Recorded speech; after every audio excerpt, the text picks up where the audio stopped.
주님 앞에 나와 예배하고 하나님의 귀한 음성 사모하며 듣는 여러분들에게 하나님의 크신 은혜와 축복이 임하길 간절히 축원합니다. 인류 역사상 유명한 그런 건축물들이 많이 있습니다.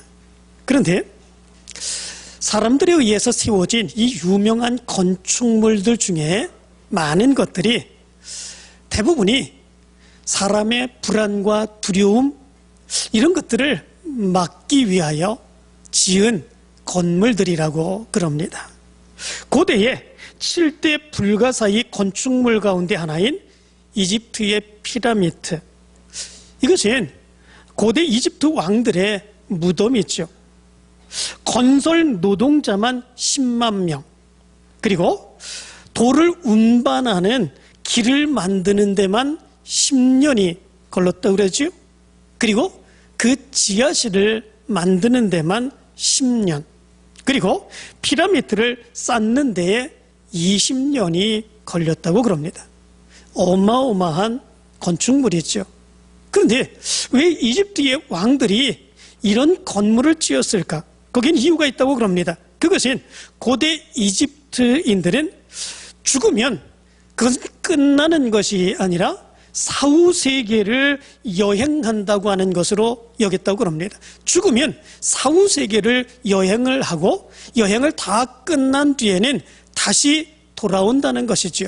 그러면 돌아올 때에 필요한 것이 있죠. 그것이 무엇입니까? 자기 육체입니다. 자기 육체로 돌아와야 되는데 그렇기 위해서 이 이집트 사람들은 죽은 사람들의 시체를 미라로 만들어 놓았다고 그럽니다. 그것만이 아니죠.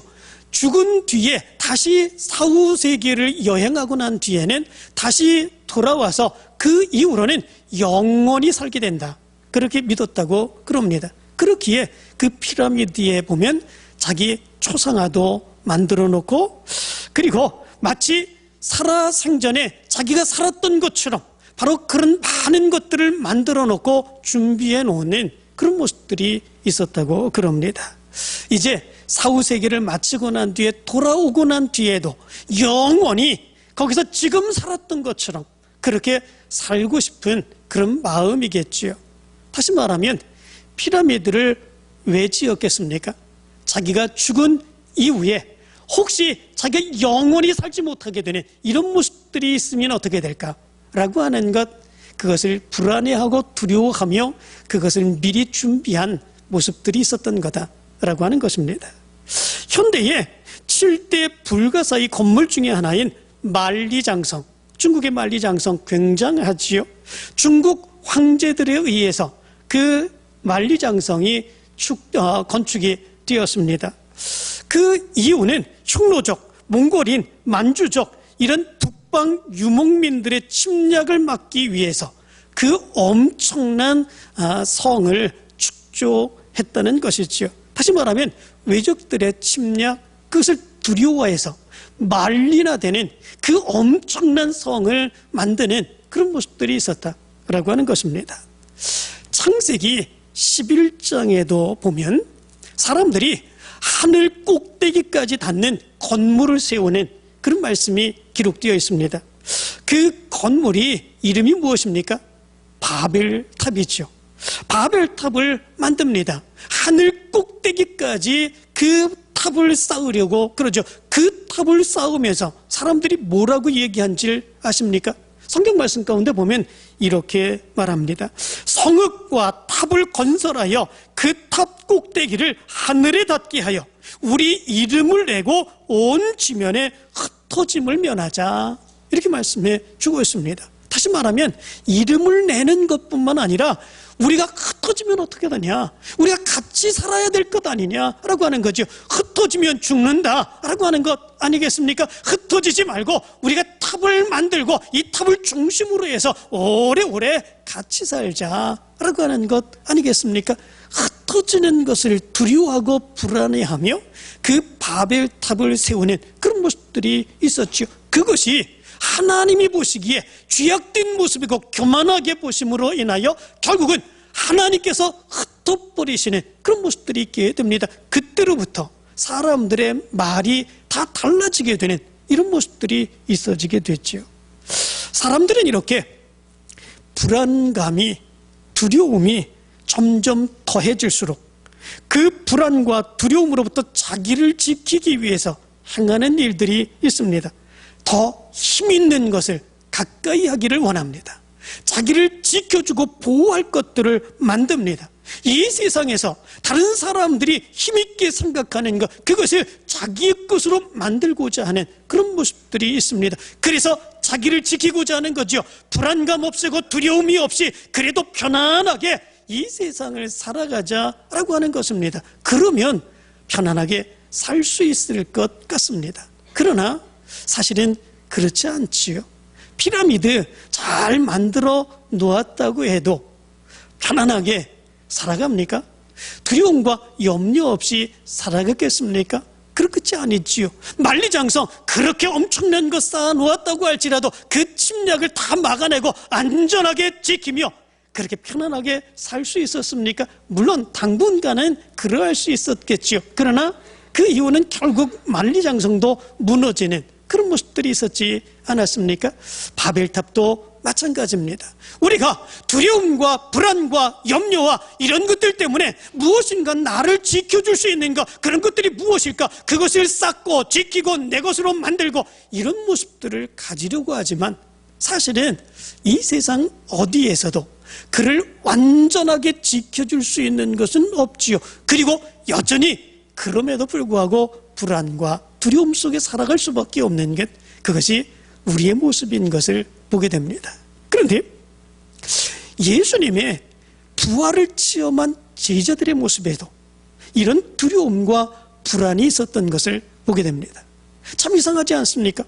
예수님께서 죽으셨다가 다시 살아나셨습니다. 제자들을 만나셨습니다. 그렇다면 이 제자들의 모습 가운데서는 그동안의 불안과 두려움과 걱정과 염려로 이렇게 살아갈 수밖에 없는 그들의 모습에서 다시 사신 예수 그리스도, 그분으로 인하여 이제는 불안과 두려움이 없이 담대하게 살아갈 수 있는 그런 모습들이 그들에게 있었을 것이다.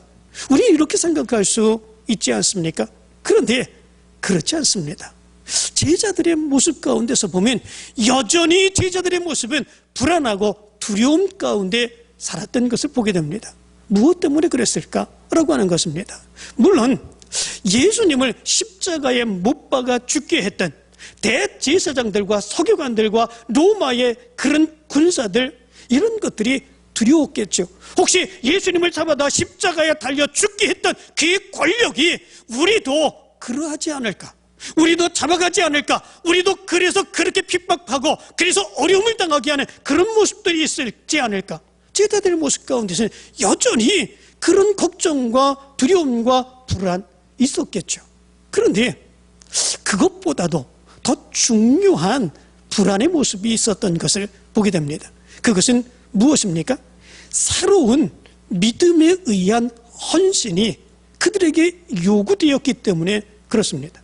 예수 그리스도께서 부활하셨습니다. 예수 그리스도께서 부활하셔서 하나님이 보내신 메시아, 그분이라고 하는 사실이 분명하게 드러났습니다. 그렇기에 예수님의 제자들은 그 부활하신 예수 그리스도를 만나고 난 뒤에 그들은 어떤 모습으로 예수 그리스도를 따라야 됐겠습니까? 이전에 예수 그리스도를 따랐던 그 모습이 아니라 새로운 믿음의 결단을 안고 예수 그리스도를 따라야 되지 않았겠습니까? 그 이전에 제자들이 예수님을 따랐던 그 모습은 무엇이었습니까? 그들의 예수님을 따랐던 그 모습은 자기 목적이었습니다. 자기 이익이었습니다. 자기의 생각이었습니다. 예수님으로 인하여 무엇인가 얻기를 원하는 바로 그 모습이었습니다. 그것으로 인하여 예수님께 충성했죠. 예수님을 따랐지요. 예수님과 함께했지요. 그래서 예수님이 십자가에 못 박히시러 예루살렘으로 올라갈 때에 제자들 중에 심지어 이렇게 이야기하는 제자들이 있었지 않았습니까? 예수님, 주의 영광 중에서 우리를 주의 우편에, 하나는 좌편에 앉게 해주시옵소서, 이렇게 얘기를 했지 않습니까? 예수님은 우리를 위하여, 너희를 위하여 십자가에 못 박혀 죽으실 거다. 그래서 죽으시기 위해서 예루살렘으로 올라가신다. 거듭 말씀하시며 3번이나 걸쳐서 말씀하시는 그런 모습이 있는데도 불구하고 제자들은 받아들이지 않습니다. 믿지 않습니다. 오히려 예수님이 예루살렘을 올라가시는 것, 계신 엄청난 권력을 가지고 왕권을 가지시기를 위한 바로 그런 것임을 그들은 생각합니다. 그리고 그때가 되면 바로 우리를 하나는 우편에 하나는 좌편에 앉게 해주시기를 원합니다. 그들이 그렇게 요구를 합니다. 예수님을 따르는 목적이 분명하지요. 자기의 이기적인 목적입니다. 자기의 생각의 목적입니다. 그걸 가지고 예수님을 따랐지요. 오늘 성경 6절의 말씀 가운데도 보면 예수님이 부활하시고 난 이후에도 제자들의 모습에는 여전히 그들의 그런 목적이 남아 있었던 것을 보게 됩니다. 오늘 6절의 모습 가운데 보면 이렇게 말합니다. 그들이 모였을 때에 주께서 이스라엘 나라를 회복하심이 이때니까, 이렇게 예수님께 묻습니다. 주께서 이스라엘 나라를 회복하심이 이때니까. 지금 로마가 우리나라를 지배하고 있는데 예수님이 이제 강권적인 하나님의 아들이시로서 바로 이 로마의 권력을 무너뜨리시고 우리나라를 다시 다윗의 그 강력한 왕권을 가진 그 나라로 회복해 주실 것입니까? 라고 예수님께 묻고 있는 것을 보게 됩니다.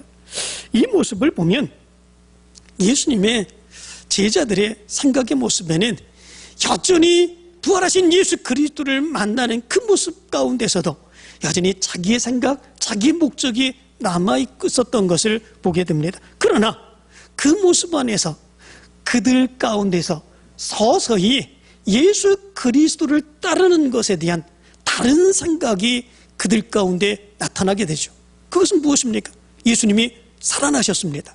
예수님이 부활하셨습니다. 예수님이 하나님께서 성경 말씀 가운데서 약속해 주신 것처럼 메시아로 이 세상에 오셔서 많은 사람들을 위해서 십자가에 달려 죽으시고 많은 사람들을 구원하셨습니다. 그들의 눈으로 부활하신 예수 그리스도를 보았습니다. 만났습니다. 체험했습니다. 그들의 마음속에는 이제 우리는 어떻게 예수님을 따라야 될까? 이런 마음들이 그들의 마음속에 생겨나기 시작했습니다. 그 이전에는 자기네 생각, 자기네 목적, 그것 가지고 예수님이 이제 권력을 잡으시면 우리도 한자리 하겠지, 내 이익과 내 욕심을 가지고 따르는 것, 그런 것이 아무도 두려워하지 않았습니다. 당연히 그런 것들을 행하는 것이라 그렇게 생각했습니다. 모든 제자들의 모습에 그런 생각이 담겨져 있었습니다. 그러나 부활하신 예수 그리스도를 만나고 체험한 이후에는 서서히 그들의 마음속에 예수님이 하나님의 아들이신데, 예수님이 하나님이 보내신 메시아이신데, 그렇다면 예수님께서 말씀하신 대로 우리가 그 사역을 감당해야 되는 거 아닌가? 예수님이 말씀하신 대로 우리가 그렇게 예수님을 위하여 헌신하고 하나님의 나라를 위하여 우리가 섬기는 사역을 감당해야 되는 거 아닌가? 제자들의 마음속에 그런 마음들이 생겨지게 되었죠. 그 모습 안에서 그들은 불안하기 시작합니다. 내가 감당할 수 있을까? 라고 하는 것입니다. 그 이전에는 자기의 생각과 자기의 목적으로 따를 때는 안 그렇습니다. 지금 부족해도 그래도 예수님이 그렇게 왕권을 가지시면 나를 높여주신다 라고 하는 생각이었죠. 그러나 이제는 아닙니다. 내가 하나님의 사역을 감당해야 되는 것입니다. 하나님의 목적을 내가 이루어야 되는 것입니다. 그렇다면 내가 그것을 감당할 수 있을까? 제자들이 배운 것이 무엇이 있습니까? 가진 것이 무엇이 있습니까? 할 줄 아는 것이 무엇이 있습니까?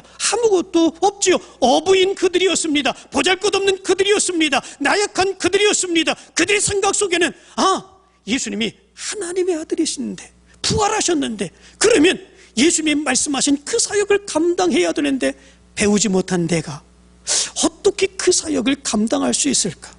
할 줄 아는 것이 없는 내가 그렇게 어떻게 그런 것들을 감당할 수 있을까? 가진 것이 없는 내가 어떻게 그 사역을 감당할 수 있도록 협력하며 뒤에 나가서 함께 같이 일할 수 있는 그런 모습들이 있을 것인가? 제자들의 모습 가운데서는 그것이 불안해지기 시작합니다. 이러한 제자들의 마음을 가장 잘 나타내주고 있는 그런 말씀이 요한복음 21장에 나와 있는 그런 말씀입니다.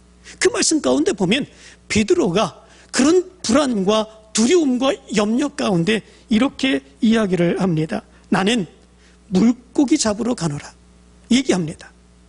이것이 예수님이 십자가에 못 박혀 돌아가시고 난 뒤에 이제는 예수님은 돌아가셨다. 그렇기 때문에 나는 이전에 고기 잡아야 했던 것 바로 그대로 나는 돌아가겠다. 그래서 이제 내가 업으로 다시 살아가겠다. 이렇게 얘기한다면 이해할 수 있지 않습니까? 그런데 이 이야기는 예수님이 부활하신 이후에 말한 이야기입니다.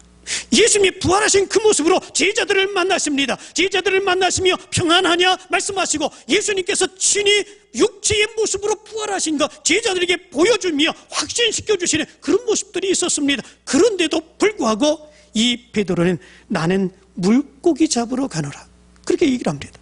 그러자 다른 제자들이 뭐라고 그럽니까? 네가 어떻게 그렇게 할 수 있느냐? 예수님의 수제자인데 예수님의 가장 믿는 그런 사람인데 네가 어떻게 그렇게 할 수 있느냐? 이렇게 얘기하지 않습니다. 다른 제자들도 뭐라고 얘기합니까? 우리도 같이 가겠다 그렇게 하지 않습니까?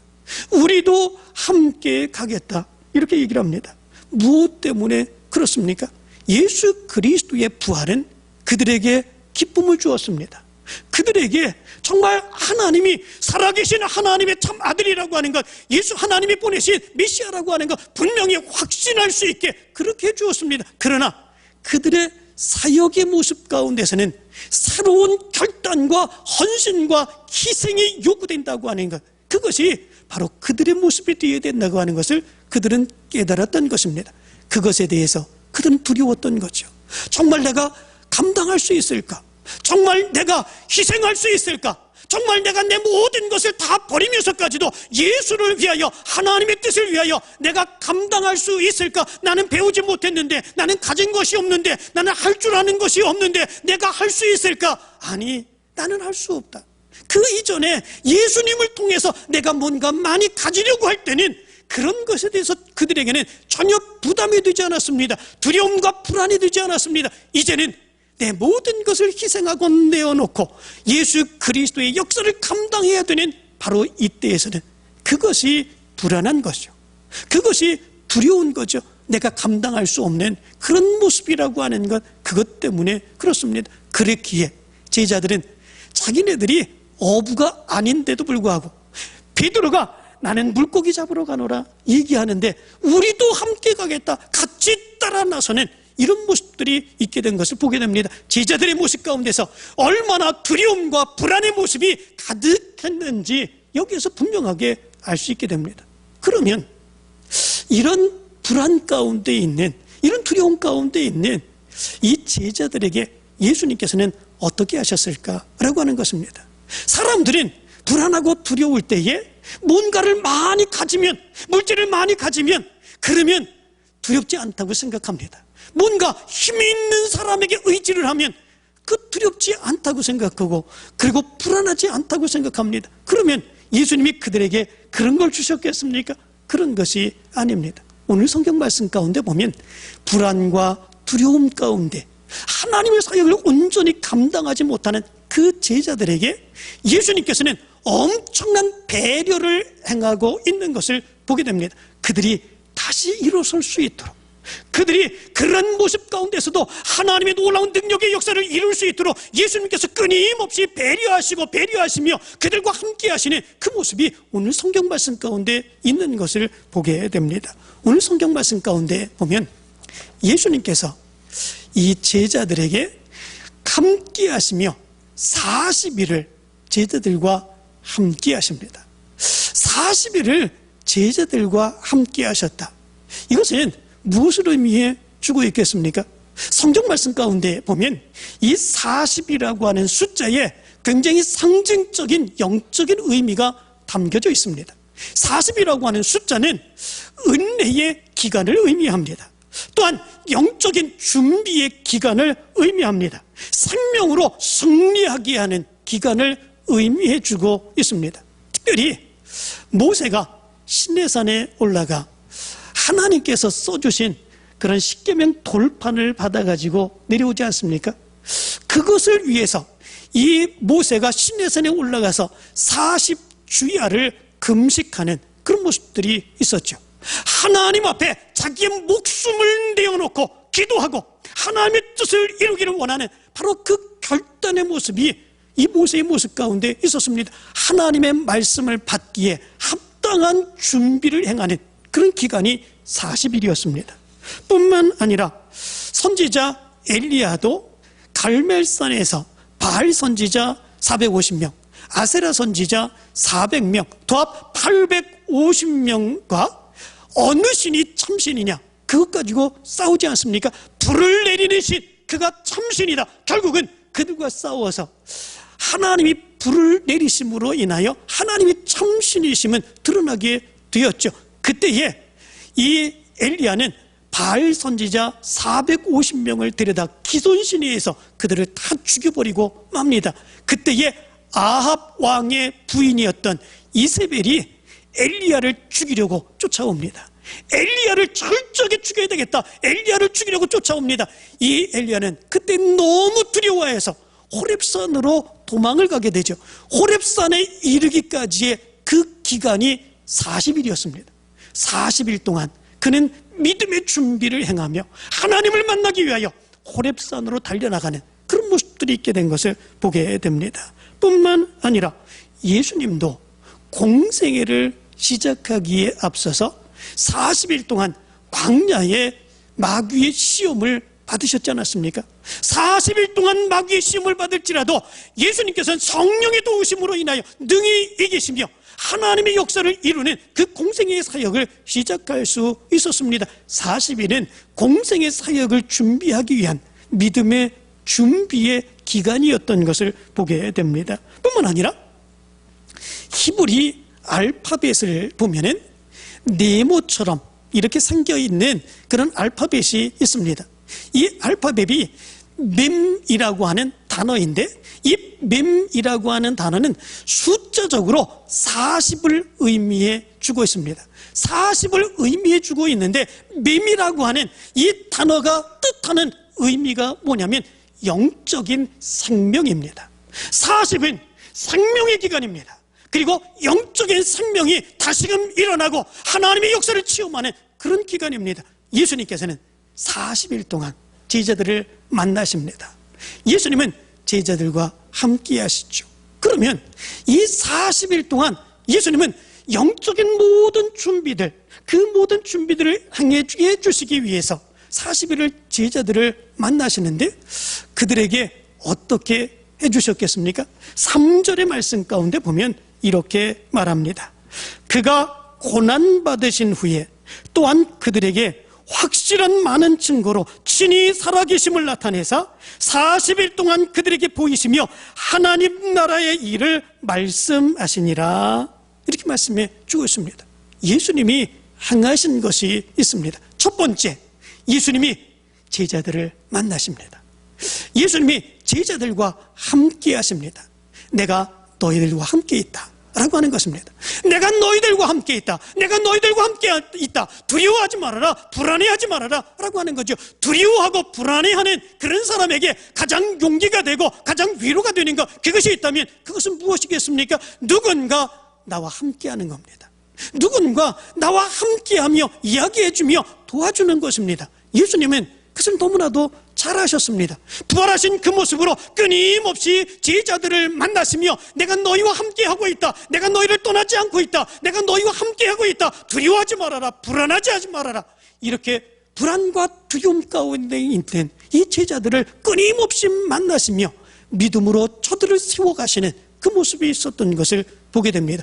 두 번째 모습이 있습니다. 그 모습은 그들에게 그의 예수님의 모습을 보이시며 하나님 나라의 일을 말씀하시니라. 이렇게 말씀해 주고 있습니다. 하나님의 나라의 일을 말씀하셨다? 왜 그렇게 하셨을까? 라고 하는 것입니다. 그 이전에도 예수님은 그런 말씀을 끊임없이 말씀을 하셨습니다. 그러나 그럼에도 불구하고 부활하신 예수님은 40일 동안에 끊임없이 하나님 나라의 일을 말씀하셨습니다. 왜 그랬습니까? 제자들이 지금 나는 배운 것이 없는데, 나는 가진 것이 없는데, 나는 할 줄 아는 것이 없는데, 나 같은 것이 어떻게 하나님의 사역을 감당할 수 있는가? 나 같은 것이 어떻게 하나님의 일을 감당할 수 있는가? 그것 때문에 불안하고 두려워하는 그런 그들의 모습이 바로 예수님의 모습께서는 너무나도 분명하게 알고 계셨기 때문에 그렇습니다. 예수님께서는 그럼에도 불구하고 너희 같은 나약한 자들을 통해서도, 너희같이 아무것도 할 줄 모르는 그런 사람들을 통해서도, 너희같이 아무것도 가진 것이 없는 그런 사람들을 통해서 하나님 나라의 일은 이렇게 감당할 수 있는 것이다, 이런 일을 감당할 수 있다 라고 하는 것 끊임없이 말씀해 주시는 그런 모습들 있지 않겠습니까? 내가 어떻게 하나님의 사역 감당하지? 난 못해. 어떻게 그런 일을 내가 감당해? 난 못해. 할 수 없어. 불안하고 두려워했던 제자들의 모습 가운데 너희들은 하나님의 귀한 사역 이렇게 감당할 수 있다. 하나님이 힘주시면 감당할 수 있는 거지, 물질을 가지고 하나님의 사역 감당하는 것이 아니고, 힘을 가지고 감당할 수 있는 것이 아니고, 지식을 가지고 감당할 수 있는 것이 아니라 하나님의 능력으로 하나님의 사역을 감당할 수 있는 거다. 너희들은 이렇게 하나님의 사역을 감당할 수 있다. 예수님이 끊임없이 말씀하시는 거죠. 왜 그렇습니까? 그들이 불안해하기 때문에 그렇습니다. 그렇기에 그들도 하나님의 사역을 감당할 수 있다고 하는 사실을 40일 동안 끊임없이 말씀하시며 준비하시고 준비케 하시는 이런 모습들이 그들의 모습 가운데 있었던 것을 보게 됩니다. 세 번째 모습이 있습니다. 그 모습은 무엇이겠습니까? 약속입니다. 너희들에게 약속한다라고 하는 거죠. 그 약속은 무엇입니까? 이렇게 말씀해 주고 있습니다. 예루살렘을 떠나지 말고 내게서 들은 바 아버지께서 약속하신 것을 기다리라, 이렇게 말합니다. 예루살렘을 떠나지 말고 내게서 들은 바 아버지께서 약속하신 것을 기다리라. 왜 예루살렘을 떠나지 말라고 했을까라고 하는 거죠. 예루살렘을 떠나게 되면 그들은 믿음을 잃어버리기 때문에 그렇습니다. 예루살렘을 떠나게 되면 하나님께서 그들에게 부어주시기를 원하는 그들의 사명과 소명을 잃어버리기 때문에 그렇습니다. 그러나 예루살렘에 있으면 그들의 소명은 끊이지 않습니다. 그들의 믿음은 끊이지 않습니다. 그 믿음 잃어버리지 않습니다. 왜냐하면 그 당시에 예루살렘은 이 이스라엘 백성들이 모이는 장소이기 때문에 그렇습니다. 모이는 것만이 아니지요. 이 예루살렘엔 하나님이 계신다라고 하는 믿음이 그들 가운데 있었기 때문에 그렇습니다. 예루살렘에는 하나님의 성전이 있습니다. 그 성전에서 하나님은 하나님의 백성들을 만나 주십니다. 예루살렘을 떠나지 아니하고 하나님의 성전을 떠나지 아니하고 너희들이 하나님을 만나며 하나님을 예배하며 하나님의 음성을 들으며 끊임없이 이 예루살렘에서 하나님께서 주실 것을 기다려라, 이렇게 말씀해 주고 있지 않습니까? 그러면 너희에게 하나님께서 성령을 주시게 될 터인데 그 성령이 너희들에게 권능을 주게 된다, 이렇게 말씀해 주고 있습니다. 성령으로 인하여 너희들이 권능을 받게 될 거다. 그렇게 되면 너희들이 내 증인이 되게 될 거다, 이렇게 말씀해 주고 있습니다. 예루살렘과 유대와 사마리아와 땅끝까지 이르러 내 증인이 되게 될 거다. 예루살렘에서 기다려라. 하나님을 만나며 하나님을 예배하며 하나님을 떠나지 말고 끊임없이 하나님을 신뢰하며 기다려라. 그러면 하나님께서 너희들에게 성령을 부어주시고 성령의 권능을 부어주실 거다. 그러면 바로 너희들이 세계 각지로 다니면서 내 말씀을 증거하게 하는 그런 증인이 될 거다. 예수님이 약속해 주십니다. 그 약속의 역사가 너희들을 통해서 나타나게 될 거다. 예수님이 말씀하고 있는 거죠. 40일 동안 예수님은 무엇을 하셨습니까? 엄청난 배려를 하신 것입니다. 어떤 모습에서 보면 예수님이 이렇게 행하시는 이 모습은 정말 때로는 예수님이 화내실 만한 그런 모습이기도 합니다. 왜냐하면 그동안에 그렇게 제자들에게 말씀 전했지 않았습니까? 가르쳤지 않습니까? 그런데도 불구하고 예수님의 그런 것을 믿지 못합니다. 그들은 도망갔습니다. 그리고 지금도 여전히 그들의 모습을 생각하면서 헌신하는 그런 모습을 기억하면서 예수님을 떠나고자 하는 그런 모습들이 있습니다. 예수님의 입장으로 보면 화날 만한, 분노할 만한 그런 일입니다. 그러나 예수님은 그러하지 아니하고 제자들의 그런 마음을 아시죠. 그리고 그 제자들에게 다가서시며 끊임없이 배려하고 관심 가져주시고 다시금 그들이 일어설 수 있도록 끊임없이 만나주시는 그 모습이 예수 그리스도의 모습인 것을 보게 됩니다. 그런 배려가 있었기에 제자들을 통해서 하나님의 놀라운 능력의 역사가 일어나게 된 것이죠. 지금 여기에서도 우리가 예수 그리스도를 믿게 되고 예수 그리스도의 은혜를 찬양할 수 있게 되는 그런 역사가 일어나게 된 거죠. 예수 그리스도의 끊임없는 그런 배려가 없다면 제자들도 예수님의 그 사역을 감당하지 못했을 것입니다. 이 모습을 가만히 생각해 보면 지금도 예수님께서는 우리에게 이렇게 역사해 주시고 계신다, 이런 것을 생각해 봅니다.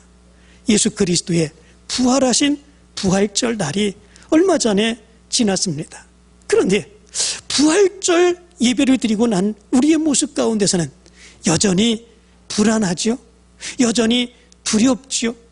코로나 바이러스가 점점 더 기승을 부리는 그런 모습들이 있습니다. 하루에 600명씩 700명씩 지금도 확진자가 나온다고 그럽니다. 이럴 때에 부활하신 예수 그리스도, 그분을 믿는 믿음, 하나님 예수님이 보내주셔서 예수님께서 부활하셨습니다. 우리는 부활하신 예수님을 믿고 믿음으로 살아가겠습니다, 결단하고 예배하며 찬송했던 것이 엊그저인데 우리의 삶의 상황의 모습을 보면 두려움과 불안과 이런 일들이 계속되고 있습니다. 언제까지 갈까? 올 연말이 가면 오히려 이렇게 되면 백신도 확보하지 못해서 더 심각한 그런 위기가 올 수도 있다 얘기를 한다고 그럽니다. 그러면 어떻게 하지? 나도 바이러스 걸리지는 않을까? 내 삶의 모습은 또 하나 어떻게 될까? 내가 계획한 것들은 어떻게 될까? 이거 도대체 어떻게 되는 거야? 내가 신앙생활 이렇게 계속할 수 있을까? 계속해서 하나님의 성전에 나와서 예배하는 것이 옳은가? 이런 것들 때문에 불안하고 염려되고 좌절하는 이런 모습들이 우리 가운데 있지 않습니까? 그런데 예수님이 이러할 때 무엇을 하실까? 이런 생각을 합니다. 부활을 시험하고 부활하신 예수 그리스도를 만나며 그리고 예배 드리고 난 이후에도 여전히 우리의 모습 가운데서는 이렇게 불안과 두려움 가운데 있는데 예수님은 무엇하고 계실까? 불안해하는 제자들을 찾아가시며 내가 너희와 함께하고 있다, 내가 너희와 함께하고 있다, 끊임없이 40일을 만나주시며 그들에게 위로해 주시고 확신을 주셨던 예수님께서 바로 우리를 만나고 계시지 않겠습니까? 여러분들과 함께 하시지 않겠습니까? 여러분과 예수님께서는 동행하시며 내가 너희와 함께하고 있다, 예수님께서 그렇게 말씀하시며 여러분들과 동행하고 계시지 않습니까? 이제 여러분들과 함께 하시는 예수 그리스도를 만나는 귀한 역사가 있게 되길 간절히 축원합니다. 뿐만 아니라 이런 상황 가운데서도 다른 많은 사람들이 다 비난하는데 조롱하는데 이렇게 해서 두려움 가운데 있는 우리에게 그럼에도 불구하고 제자들에게 말씀하셨던 그 말씀으로 우리에게 말씀하시지 아니하겠습니까? 그럼에도 불구하고 이렇게 하나님의 사역을 감당할 수 있다, 하나님의 나라의 일을 너도 감당할 수 있다, 끊임없이 우리에게 말씀하시고 가르치시는 모습이 예수님의 모습이 아닐까, 이런 생각을 해봅니다. 예수님은 여러분들에게 말씀하십니다. 여러분 하나하나에게 말씀하시는 것처럼 예수님은 만나시며 말씀하십니다. 여러분들도 하나님의 사역, 이런 어려움 가운데서도 하나님의 사역 감당할 수 있다고 말씀하십니다. 그리고 약속해 주십니다.